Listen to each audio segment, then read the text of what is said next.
এইটার মান কত আমাদের বের করতে হবে। তাহলে আমরা যদি শর্ট টেকনিক বা তাড়াতাড়ি করি তখন আমরা দেওয়া আছে এগুলো কিচ্ছু লিখব না। সরাসরি খালি আমরা মান বসাবো। তবে এটা আমরা সরাসরি মান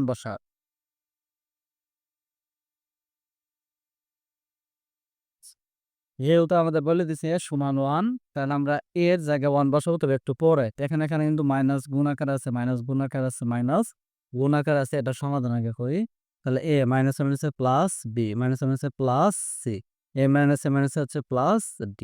এখন আমরা মান বসালে কিন্তু সহজ হবে।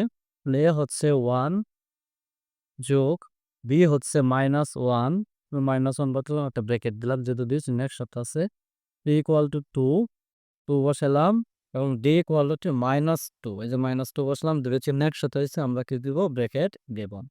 এখন দেখেন এই যে 1 যেমন আছে রাখলাম এই প্লাস মাইনাস কিন্তু আবার হচ্ছে মাইনাস এখানে 1 আছে 1 এটা সবাই জানেন আপনারা জানেন।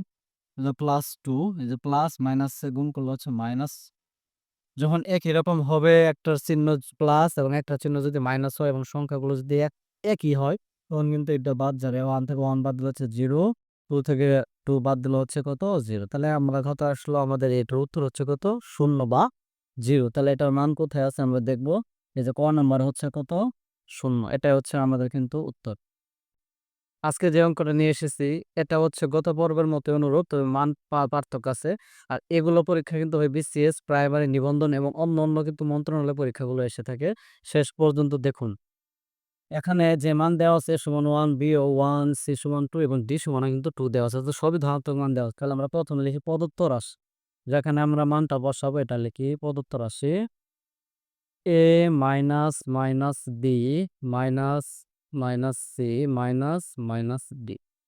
ঠিক গত পরের মতো দেখেন মাইনাস মাইনাসে গুণ আকারে আছে এখানে প্লাস থাকতে পারে এখানেও প্লাস থাকতে পারে আমরা গুণ করব যদি গুণ থাকে তাহলে এ মাইনাস মাইনাসে প্লাস বি মাইনাস মাইনাসে প্লাস সি মাইনাস মাইনাসে প্লাস ডি। ওকে এখন আমরা মান বসাই এ সমান সমান আমরা জানি 1 তাহলে 1 বসাই যে বি সমান সমান 1 জানি 1 বসাই যে সি সমান সমান আমরা জানি কত 2 2 বসাই এবং ডি সমান সমান হচ্ছে 3।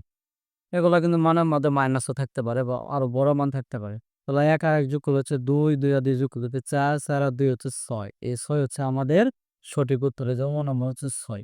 তবে এই পরীক্ষা যখন হয়েছিল এই প্রাথমিক বিদ্যালয়ে তখন কিন্তু অপশনে কিন্তু 6 ছিল না। এখানে আমি কিন্তু 6 টা এড করে দিচ্ছি। সবাইকে ধন্যবাদ শেষ পর্যন্ত দেখার জন্য।